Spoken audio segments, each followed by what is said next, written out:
Mas sim, o conhecimento normal seria episteme. Você entender as coisas seria episteme. Gnose seria como se fosse um conhecimento completo.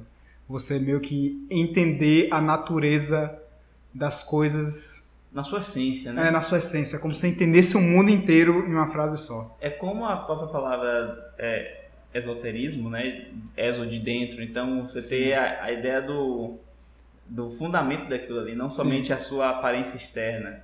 Que seria a realidade na ideia de Platão, de que acho que o gnosticismo bebe um pouco da ideia de Platão, de você ter um de certa forma é uma corrupção da ideia de Platão. Exato, você tem um mundo material que é uma projeção do que existe do mundo das ideias, seria Sim.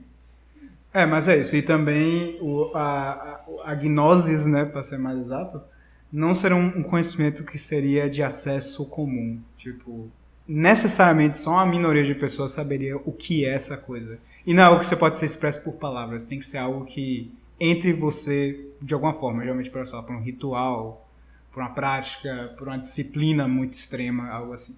Eu acho melhor a gente deixar logo claro o que é gnose no sentido clássico e depois a gente vai se estendendo pra aí. Pronto. A gente tá adiantando muito o lado. É porque é difícil, tipo, a gente já entendeu o negócio. Ficar repetindo assim é meio estranho. Sim. Mas, então, vamos pegar o conceito geral de gnosticismo.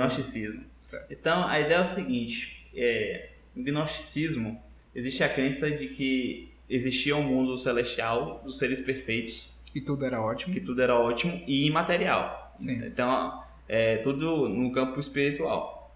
E, dentre esses deuses, tinha um deus imperfeito.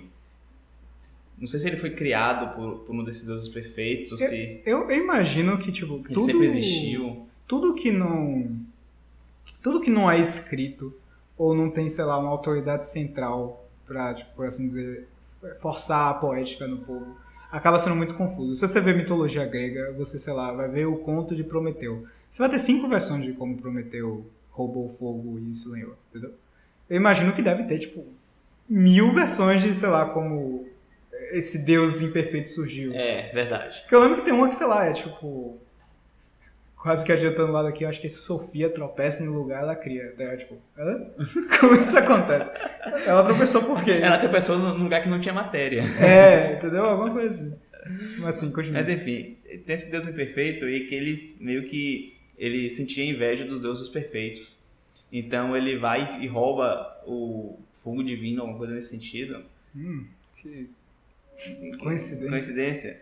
Ele vai e traz isso e decide, com suas próprias mãos e com esse fogo, criar o mundo material, que é o mundo em que vivemos. Aí esse Deus imperfeito tem esse nome de arquiteto ou demiurgo. Você ouve muito esse nome. Sim. E esse Deus imperfeito, então, ele cria o ser humano utilizando o fogo divino que ele roubou, que na verdade o que acontece é criar uma casca material que aprisiona o fogo divino e impede esse fogo divino de voltar ao seu realm. Como se diz realm em inglês? Sei. Seu plano. Seu plano sua dimensão. Essa dimensão correta. Então você, como espírito divino, deveria estar habitando na dimensão espiritual divina. Mas esse demiurgo aprisionou você numa casca material e você está preso a esse mundo terrestre imperfeito que ele criou para sofrer, basicamente. E o nome do lugar que é perfeito, acho que é Pleroma. Pleroma, perfeito. Onde tem os Ions, os nomes desses deuses perfeitos são os Ions. Sim. E a ideia, então, é que existe na ideia do gnosticismo uma completa rejeição e demonização, digamos assim, da matéria, tudo relacionado com o plano material. Então, somente aquilo que é espiritual é puro, é bom, é correto. E tipo... note-se que pode parecer que a gente sabe assim, definir certinho o que seria espiritual, mas nem entre os próprios gnósticos existe um consenso do que seria esse espiritual que é bom.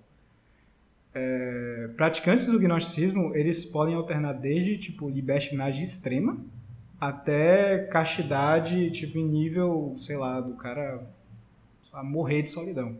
Sim. E por falar em castidade, isso me remete a algumas práticas